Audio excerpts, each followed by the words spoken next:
Hello and welcome to One2Step. It's your host back again with yet another interesting tutorial video. In this video, I'm going to teach you how you can get meta threads or threads. Go ahead and open your Play Store on your phone. Now go to the search bar and search for threads. Click on threads. This is the app from Meta, which also owns Instagram. Go ahead and click install and you can notice that threads is installing or downloading on your phone. After it starts to download, it will install on your phone instantly, and then you can enjoy threads and you can socialize with your friends via Instagram and Twitter.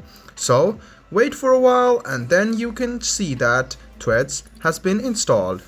Now you can click open and then you can start enjoying threads. I hope this video about how you can get meta threads was helpful for you. If you still have any kind of confusion, please do mention us on the comment section down below. Like the video, subscribe to the channel, and do hit the bell button for more. Hope to see you in the next video as well. Until then, goodbye, take care, and make sure you enjoy.